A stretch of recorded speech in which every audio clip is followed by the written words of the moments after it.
Hi everyone, welcome back to the Be Kind, Be Happy podcast. We've got myself, Byron, and Lee, my co-host today, and we're very excited to be back after missing the last week. So before we start today, I'd like us to take 3 big deep breaths in.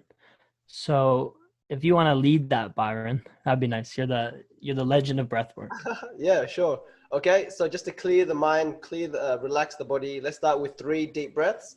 So keeping our eyes closed, we can breathe in.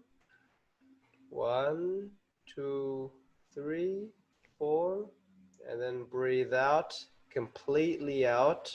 1, 2, 3, 4. Back in, all the way in, filling up the lungs. 1, 2, 3, 4. And then breathing out, all the way out, emptying out the lungs. 2, 3, 4. One last time, breathing in. 2, 3, 4. And then breathing all the way out, relaxing the body completely, emptying out the lungs. 2, 3, 4. Okay, now open your eyes. How good was that? That was really nice. That was great. So today's episode, we touch on visualization Yes. and the importance of visualization, what it leads to for you, or what it can lead to. And we do a little visualization exercise that we encourage the viewer to listen to and try to see as we describe and see as we're seeing, because we play off each other well with it. And I hope you guys enjoy it. It's a little bit more unique way of doing the podcast, and we're planning on just kind of trying different little ideas as we go. I think that's going to be an important part of our own growth and the growth of this podcast. Yeah, so today's episode will be on visualization and hope you like it.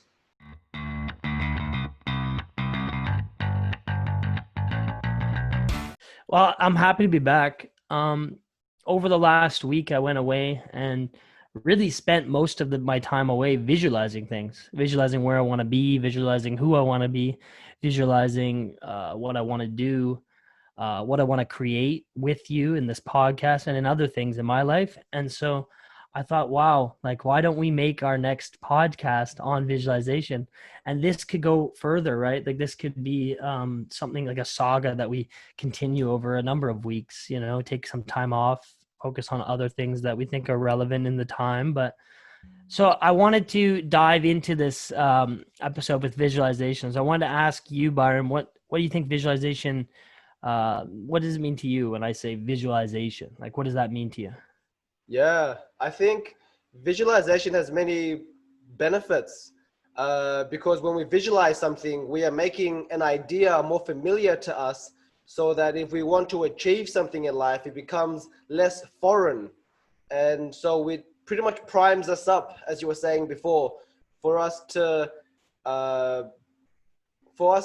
be more in line with our goals, in line with our ideals, so that it becomes easier to achieve what we want in life. In terms of visualization, I think there are so many things we can visualize. We can visualize our surrounding environment, our energy, our dream job, our dream ideal body, our dream partner, what it's like to have the perfect family. So it's about where we want to place our attention in life, or which aspects of life we want to improve and we want to really focus more on. Then we can apply positive visualization to that part of life to try to make it more expansive, try to bring in more consciousness into that part of life. That's pretty good. Yeah. So where have you used visualization personally, and where is that, like, what is that, where is that taking you? Yeah. With my meditation practice, I usually just do breathing meditation, but there are some times where I want to be more, bring more clarity into my goals in life. So sometimes I'm more focused on creating more compassion, more patience. And if that's the case, then I will be visualizing what it's like to be around people who are more patient than I am. And so I can learn from their energy.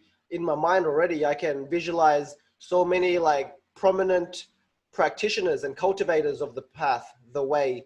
And when I think about them, just thinking of them, all their associated energies come straight into me. And so I think visualizing the people I look up to, the people who are where I want to be, it brings me a lot of energy. But then at the same time, I also sometimes it's more automatic to visualize the adversities in life, the people that test us and challenge us and make us anxious and nervous. And when we visualize that, we also put ourselves in a position where we have to respond and react. And so we can learn to respond to these situations in a more holistic, more gentle way. So visualization, we could be visualizing the good things, but also the bad things, and then learning how to deal with them when we visualize them into our existence, into the mind. That's one part. But then, of course, there's like the visualization of before I go to sleep. I think it's so good, especially if you want like a nice sleep, to just visualize what it would be like if everything went exactly the way you wanted it. So like in 5 years from now, Yeah. having all your friends and family being so joyful and happy, being around people who are so successful and so awakened, so enlightened. And then the environment is just so beautiful. There's no pollution in the sky. Everything is just so Yeah. harmonious, peaceful. Just visualizing that brings so much hope and so much positivity into our lives. Even though it's just a visualization, it feels real to the mind. The mind doesn't know the difference between what is just being visualized and what is actually being happening. It just takes on the image as reality. And so when you think of that, when you visualize that before sleeping, it really makes the sleep a lot better. And it also makes it easier to fall asleep as well, because there's no fear in slipping into unconsciousness. There's more like cushion, there's more joy and there's more comfort at the time when you're slipping into sleep. How about So yourself, Lee? What are you your experiences with, yeah, go on. so pretty much anything I've ever done, I think I've visualized before doing it. Yeah, Like in reality. Even if it's like you're going to have a job interview or something, right? Like you are either you're almost like conditioning yourself, like I'm going to go in there and I'm going to be relaxed, or going to try to be relaxed. I'm going to speak properly. You're already playing scenarios in your mind, which is visualization, for how it will go or how you want it to go. So in a lot of ways, that's visualization. In a lot of ways, everyone already does this to some extent, right? Like, I mean, unless you're straight up winging every single thing you do, but I doubt you're not also like thinking ahead before you do it at the very least. So what I wanted to go back onto you was, so a lot of people don't know that you started your own language learning center there in Thailand. Like yes. this is your baby, right? And so you're a teacher, but you obviously you had a vision in order to make this thing a reality. It's not like someone just gave you a language center and now you're running it. You created the Happy Learning Center. Um, so tell me a little bit about that, like how that process came to be. Was it something you thought about always doing, or it came to you while you were teaching? And how did that materialize? Yeah, good question. And thanks for the question, because I'm very passionate about this learning center that I do. It's actually where I live. I'm currently on the third floor of this four-story building, and the school is on the first and second floor. And it's funny because what happened before I opened was that I had so many private classes and so many extra students on top of my full-time job as a teacher that I didn't have enough time to service all the students I had. So I thought if I had a school, I can teach classes as opposed to just one-on-one, so I could teach more students with the limited time I had. But when I started conceptualizing the idea of Happy Learning Club, I had a very clear image in my mind what it would look like. You know, there'd be like colorful walls everywhere. The waiting area would be floored with fake grass, so astroturf. Even though it's indoors, it's got the outdoor feel. There will be a lot of like painting on the walls, colorful paintings with like cartoon animals and boys and girls. And it's actually what it looks like now. Right now, all the walls are colorful, like all the brightest colors. The rooms are very clean, but there's the waiting area with grass floor, and there's like a happy kangaroo. It's called Happy Learning Club because I visualized this being a place of happiness, you know, a place where it's the values are grounded upon respect, happiness, kindness. And so the three main rules I have in my classrooms all the time. The first one is listen to the teacher. The second one is be nice. The third one is Yeah. smile. You know, be nice, Oh, okay. be happy, smile, or be nice, be kind, respect one another. And the third one is smile, be happy. And I find that when people are happy, they are more receptive to other ideas. They are more open to doing difficult things. And so happiness is a very good ingredient in life that helps us be more productive and more effective in life because we are more open when we're happy. And so, yeah, Yes. visualizing Happy Learning Club the way I did before I opened it, I could say that now it looks very similar to what I thought it was, what I wanted it to be. That's beautiful, dude. You know, it really is beautiful.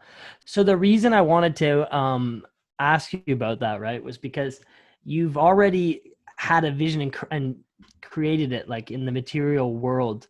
And so I thought that's one thing we maybe missed in our podcast, right? Like we just kind of went into it. We did a little bit in the first episode, but then we just kind of went into it. And I think we had to get that energy out. We had to tell the stories we told because we felt the need to. But I Yeah, think now it's important that we take a step, not a step back, but a step in a different direction in order to create some sort of, um, you know, beautiful setting for our podcast. Because yeah, right now, like whether people have realized it or not, you're in central Thailand, I'm in Canada. We're 12 hours apart, you know, give or take thousands of miles apart. It's difficult, right? In an ideal situation, we'd have a little studio somewhere, or we would be filming it somewhere of our choosing, right? Our choice, right? yeah, So I think we should go into this exercise um, trying to create what we believe is the best setting for us yeah, for filming our podcast, a setting that is outside of the box where we can now think bigger. We can feel more relaxed. Like already going into this, I feel more relaxed than in previous episodes. I feel like I have less to shoot out and and more to just kind of take in. And so I kind of want to try and create that setting with you. So yeah, if we could get into that, what do you think? yeah, for sure. All right, so let's try and visualize, like as you said, like the ideal, perfect setting where we are happy, relaxed, comfortable, joyful, peaceful. And I think from that perspective, that position, we can have a much better podcast because the energy is much higher, it's much more elevated. So it's definitely Yeah. it's a good idea. Let's do it. The first thing I wanted to start with was if you could, because the realms of possibility here are endless, right? So we'll assume a few conditions. We'll assume no matter where we are, we'll have perfect sound quality.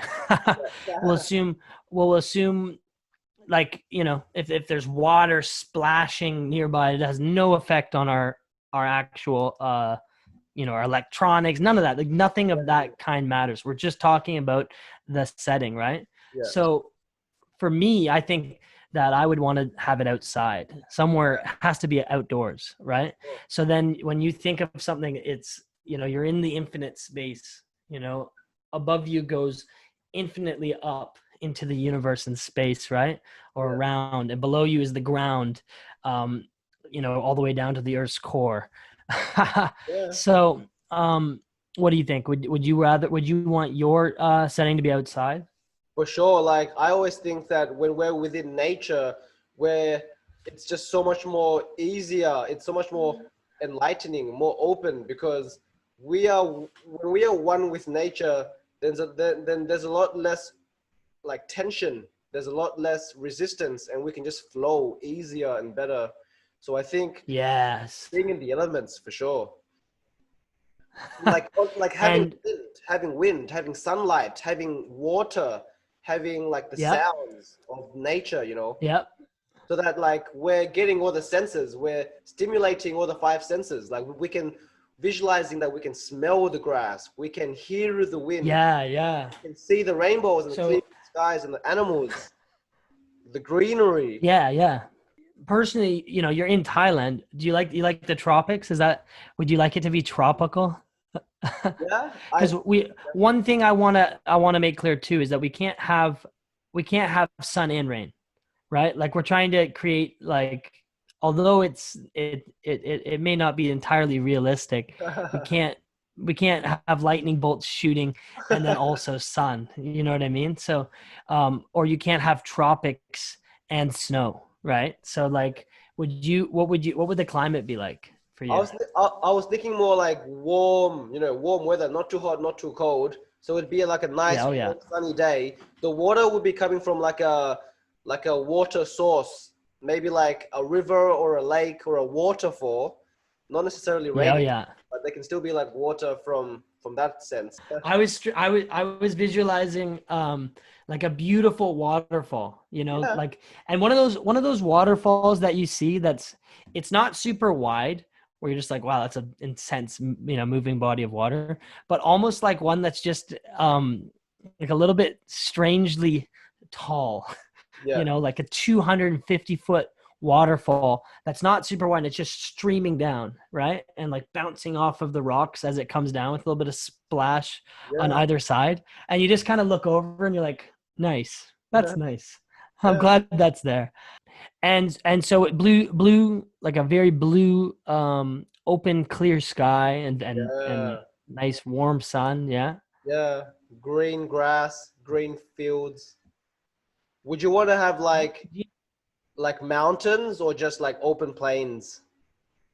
Well, I feel like if you have the waterfall, like, see, this is where we could go. If you have the waterfall, then maybe you can have like there has to be some sort of mountain or cliff Yeah, there. yeah, So maybe there's like a huge mountain rock face. Like, when you see those really nice like just cliffs and it's like a sheer, it's almost like the mountain just has a big cut in it and then there's like the stream shooting out of it. yeah, I think something like that would be pretty yeah, sweet. And we're just kind of at the base. And yeah, then we look around beside us. Maybe there's like a valley to the left, yeah, the peaks behind us or in front of us where this waterfall is. yeah, And what about what about the smell? yeah. Do you know what I'm talking about when I say like what do you think about this, like the smell of the air? What would that be like? I think we'd be like smelling the grass, smelling the trees, the leaves. It'll be pleasant.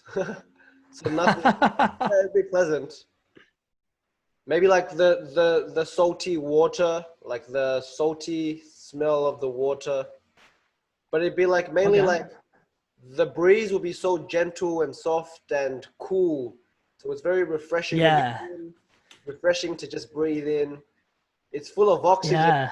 Almost like we're creating a place where it's almost impossible to be upset for too long, Yeah, right? for Like you sure. could go there with anger, resentments, and almost instantly the It'll melt beauty it down. around you Yeah, will knock it away. yeah, Exactly. for sure. Exactly. And that, I think that's important, right? Yeah, So for me, one thing, like growing up, every time we'd ever go on holiday somewhere tropical, you really notice that tropical smell. It's yeah, like, I don't know, it's like the humidity and the smell of water evaporating and then also condensing on trees around you, whatever it is. It's just this like tropical smell that, me personally, like when I was in Thailand, I never got over it. Like I never forgot. Like, every day I go outside on my balcony and when I would breathe in, I would still smell it. And I was like, oh yeah, yeah. that's nice. Nice. Um, and so I think that for me, that has to be there because that's Yeah, part of like the ultimate relaxation for me is having that tropical smell. It's something that we don't really get much in Canada, right? yeah. What about in terms of like sounds and hearing? Like, what do we hear in this place? I think you need to hear a lot of life. Like, Yeah, although there's this streaming waterfall, you need to hear life. So Like the birds. sounds of the forest, the Yeah. birds chirping, Yeah. right? Um, probably no, we probably don't want too many like howler monkeys or anything like that. It might pick up on our mics, but but you could have the occasional screech of a or whatever Crickets whatever a or a monkey makes. frog.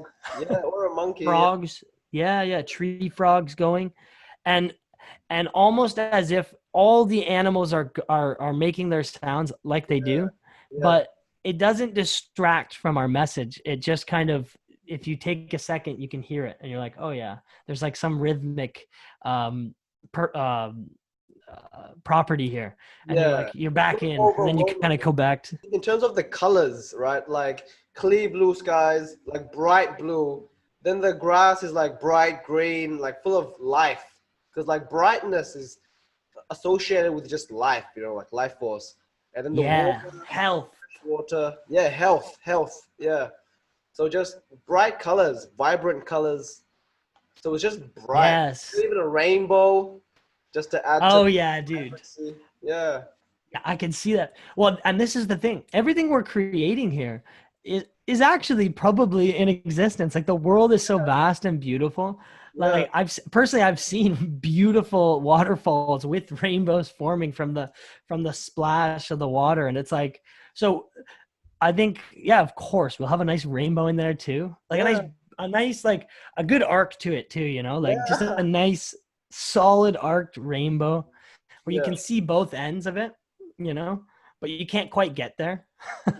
When you visualize on your own, it's cool. But right now we're visualizing together. It adds to the strength of it, right? Because we're both building it together. So in my mind right now, it looks magnificent. I'm feeling Yeah. I'm feeling like I'm in the middle of this perfect setting, and there's no one there. There's no care in the world. There's no stress of like work life, corporate life. There's no stress of like all the social problems we have, and it's just like paradise.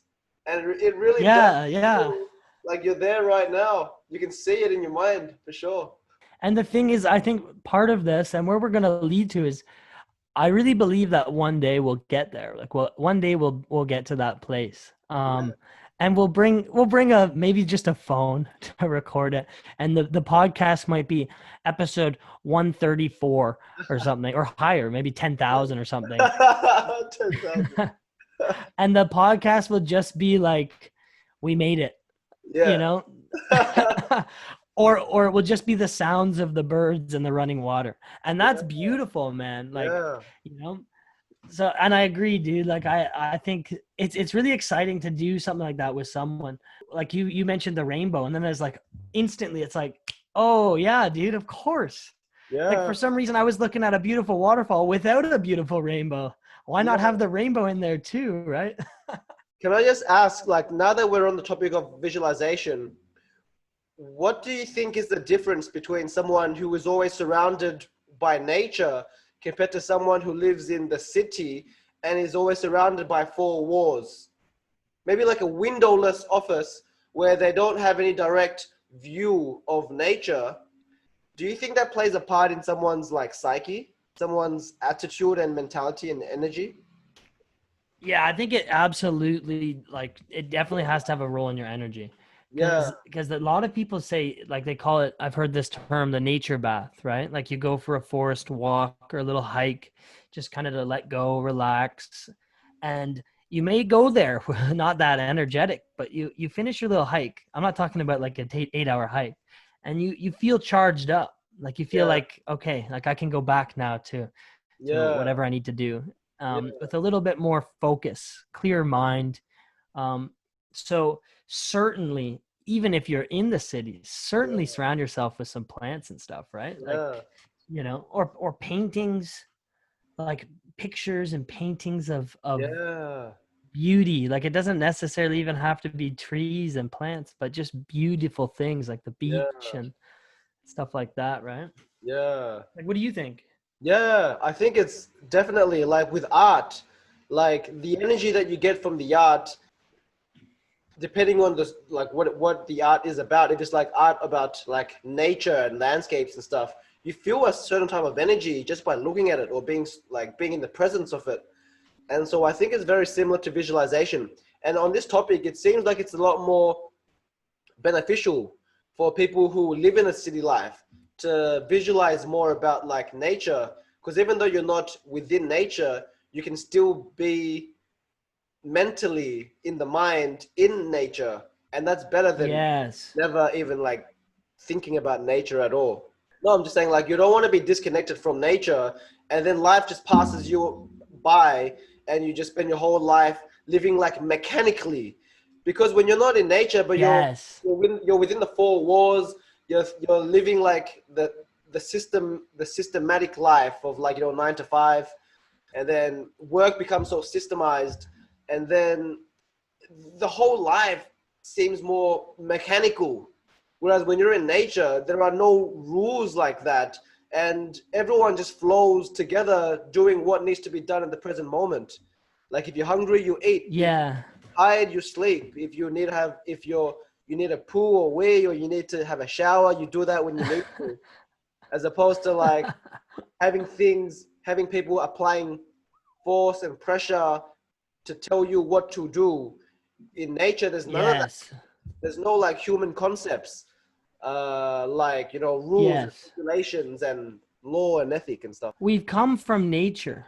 Like, so Yeah, there's always going to be an inherent like you're always going to be inherently drawn to beautiful, like, natural things. Everyone loves to sit around and stare at the fire, right? yeah, Like, and yeah. that's natural.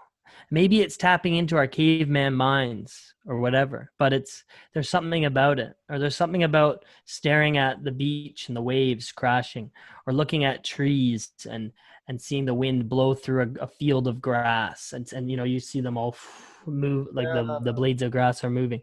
There's something about that. And I think people all around the world appreciate that, right? And I think the visualization thing, like, this is just a thought I have. It comes back to like the child's mind. And when you're a kid, you're not weighed down by the pressures of everything, and you're just imagining things in its purest form. You're just looking at life through the lens of uh, like an open perception. There's no judgments. There's no preconceived notions. It's just beautiful, right? You're able to look at like a teddy bear and think of it as like a living thing, and you can imagine such great things. And some people, it comes easier to them even when they're older. They're still very much creative, very much think big, imagine beautiful things, whether Yeah. you're a painter or whatever. I think that But leads a lot to like mental health. Yeah, sorry, go on. yeah, that's mental health. And I think when you start opening, like, I don't know if it's necessarily the way to open up the mind, but when you start opening up the mind, this for me personally is one thing that I've really started to appreciate more and more. Like, in the last few months, I've really been looking at art in a different way.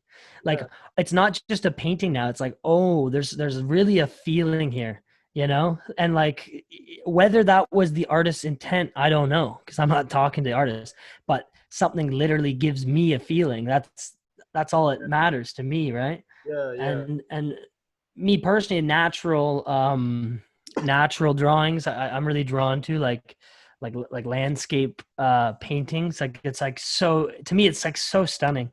And then you go and you see these landscapes and you're like, wow, like, I totally understand, when you see someone painting the reflection of the trees on the water, and you're just like, oh my God, like, it's breathtaking, really, right? Yeah, nice.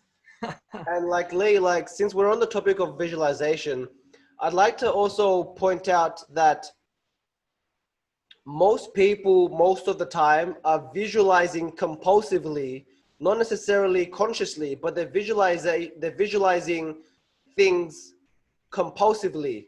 And so sometimes we visualize about things that we are scared of, we are nervous about, Yeah. visualizing what's happened in the past or what we're projecting into the future. And negative visualization brings a lot of anxiety and stress and, like, like Yes. suffering. So since we're visualizing anyway, we should try to transmute it into positive visualization, because what we visualize is what is going to manifest into reality. If we visualize a lot about whatever, it's going to be driving us towards that direction.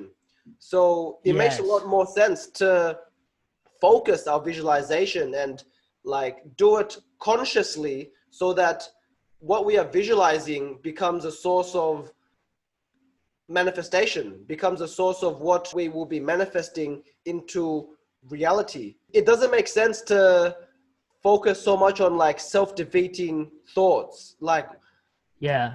when we are self-defeating, that's also a visualization. Like we're visualizing ourselves being inferior, visualizing ourselves being not good enough, visualizing ourselves in the past that we haven't been able to let go of, or ourselves that we haven't been able to move forward from.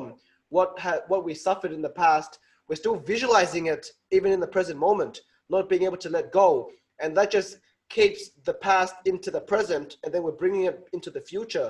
Visualization can be so powerful if we bring consciousness into it, but otherwise we are compulsively doing it in a negative way, and that just leads us down a negative spiral cycle. So have you found yourself at times in your life where you've been in those spiral cycles, like where you all you see when you close your eyes and think about where you're going, all those things, it's all inherently negative, or like you feel trapped, you feel stuck, like you feel like you're not serving any purpose, you're not you can't close your eyes and see the waterfall. Like what have you been there? Yeah, for sure. Like even now, I'm still like trying to reconcile trauma, right? Like trauma is essentially negative visualization that we haven't been able to like reconcile. Like things that have Yeah. happened in the past that have caused us traumatic stress, we're still replaying it in the present moment, and that's negative Yeah. visualization.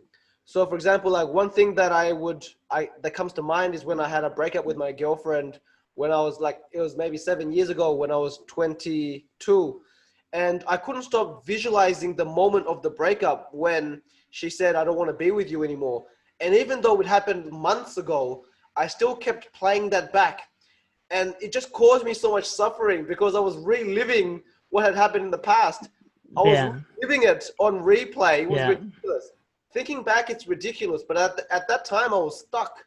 I didn't have a way to break out of that cycle of just constant Yes. negative visualization. So I was stuck in So what? that.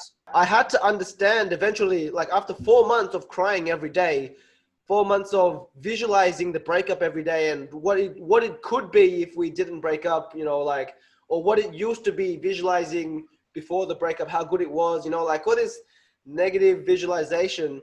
I eventually snapped out of it because I was like, this is ridiculous. I'm crying every day. She's moved on. She's got a boyfriend now, a new guy, and I'm still stuck in this vicious cycle of suffering.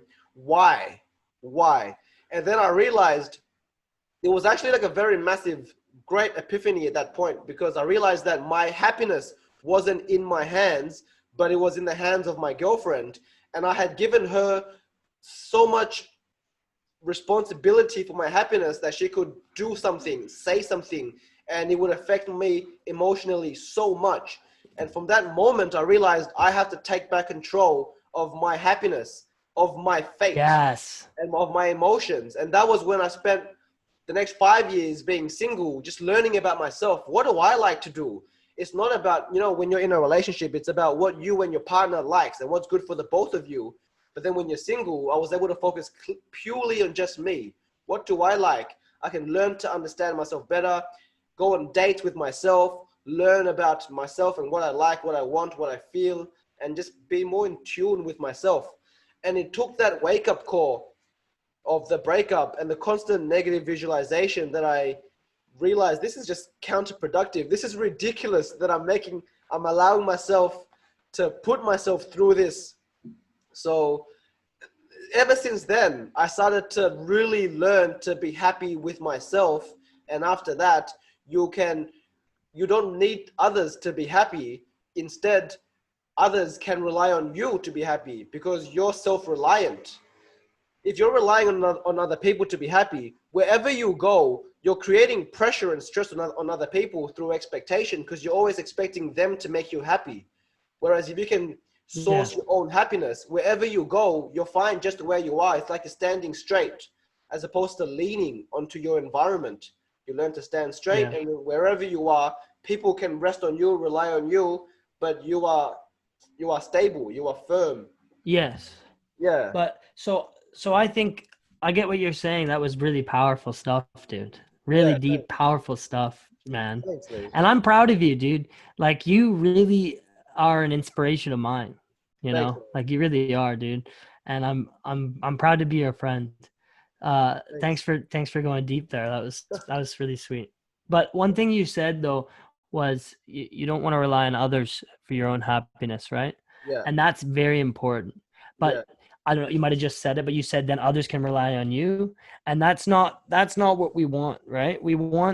I think what we want is others to rely on themselves as well. Yeah. And part of that is leaning on a friend or is leaning on a mentor who can um, stimulate that self growth Yeah. or bounce ideas off so that then you will also get to that point where you are now comfortable in your own skin. You rely on yourself, right? Yeah. For sure. I completely agree. Like ultimately, if everyone was able to source their own joy and happiness from the inside, as opposed to seeking external things, then we wouldn't have drug problems and drinking problems and like all these problems that people create is because they cannot find it from within themselves to be happy, where they have to rely on other things. But not everyone is able to just make that jump like that. And I think it's for the people that can stand on their own, they can be like, they can be a temporary point of reliance or refuge or, like wisdom for others that Yeah. aren't able to do that just yet. I think you can be a light for someone when their light's gone out. There's so many different factors that lead to suffering and lead to addiction, lead to different things, right down to the system we're in and where you may be uh, born, your development, environmental factors, biological factors. I think that's something we could maybe go into later down the road. Just to conclude this, I I really believe that visualization is one of the most important things, and I don't mean um, having delusions, like not Yeah, visualizing some $1 million check or whatever, and one day you're gonna wake up and win that lottery, like maybe, but I think if you start visualizing people that you love, things that make you happy, all these things, that's one of the ways you're cultivating happiness and peace and love and comfort in yourself, even when you're not there. At the very least, it will drive you to want to see it come through like before your eyes. And I yeah, think it leads to more empathizing with people, right? yeah, Like empathize with nature, empathize with people, empathize with everything, because the reality is we're all capable of great empathy. We're very sensitive creatures, and if we tune in a little bit more, then we'll be there for ourselves more, and we'll be there for others a little bit more. And yeah, that's, I just wish that would be I really wish that would just be the thing. Like if yeah, everyone just cared a little bit more, or was able to see life through someone else's eyes, feel all the different things they've had in their life that led them to be who they are and do the things that they do and say the things that they say, then you would be like, oh, okay, I get it. And you can't see through their eyes, but you can try to. So yeah, how can you ever really know someone, if you haven't at least tried to see things from their perspective? You know what I yeah, mean? Or from the animal's perspective, from any perspective, really, yeah. other than yourself. What do you think about that? Yoga, right? I always turn back to yoga because I think, yeah, the definition of yoga is union. And if we can reach the Okay. state of a yogi, it means that we would have reached the state of union. taking down all the barriers that separate us from each other. So that means like transcending the barriers of gender, race, religion, nationality, everything. And then we just connect with everyone in a very natural, pure way where we don't need anything from each other. We're not taking advantage of each other. We're just enjoying each other's presence and connecting with each other because we are connected. We've always been connected, but it's just that somewhere down the road, we lost that. We forgot. And Yeah. so if we can go back to the point where we feel existentially, we feel connected with everyone, then life would be so much better. We wouldn't need anyone telling us what to do, how to behave, because we don't need someone to tell us don't kill, don't lie, don't steal, don't do all the bad things. If we see everyone as part of us, we naturally won't do that. So do you feel like that? Do you feel more connected in that when you look at someone, when you're going shopping and you see someone and they're vibrating happiness, do you feel that? You're like, oh yeah, that's beautiful, Yeah. or when you see the opposite, right? How do you feel when you see that? Hey, that's a very good question because for me, I feel that when I'm around someone happy, like yourself, Lee, like you're always smiling, you're always looking to help people, and being in your presence just makes me feel happier, more calm and relaxed. And it's so different. Appreciate that. Yeah, thank you. It's so different to being with someone who's always got like a long face, always tense and always frowning, never smiling, looks like he's got a lot on his mind. Being around someone like that just gives you like a bad vibe.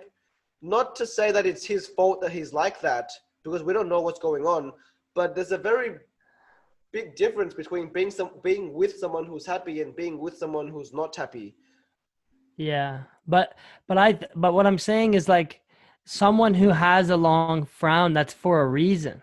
Yeah, They're not born with a long frown. They have their own experience and everything that's happened in their life that's led to that frown, or maybe they just had a bad day. yeah, I frown, and so once you think like that, then I will always care, but I cannot always help. You can't help everyone. You can't just be like get involved in people's business if you're yeah, shopping in this analogy.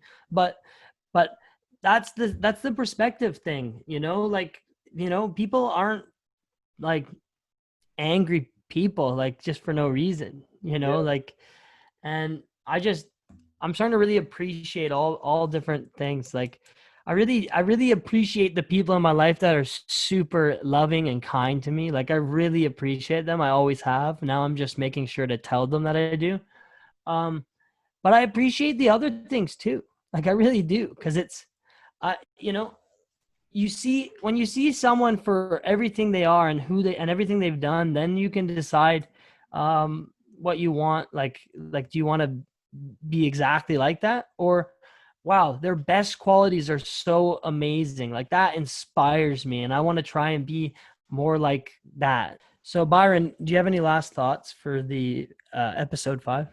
yeah. I think I would really like to encourage the viewers, the listeners, to maybe try to practice a bit of visualization and let us know what you think and feel. Have you already been practicing visualization, positive visualization, and how's that worked out for you? Because for myself and Lee, I think we're still like practicing, we're still working on it, so we don't have any concrete answers or solutions, but maybe we can all learn together and share our experiences together. Final thoughts. I thought the intent for this podcast was to be more relaxed, more calm, um, real purpose to it. And I think we did a pretty good job, and we're going to continue developing. We really do appreciate the feedback. Sometimes it's hard to receive, but that's all part of uh, it's all part of the process. So thanks again. Thanks for watching. Stay tuned for more. All right. Thanks, everyone. See you next week. Bye bye.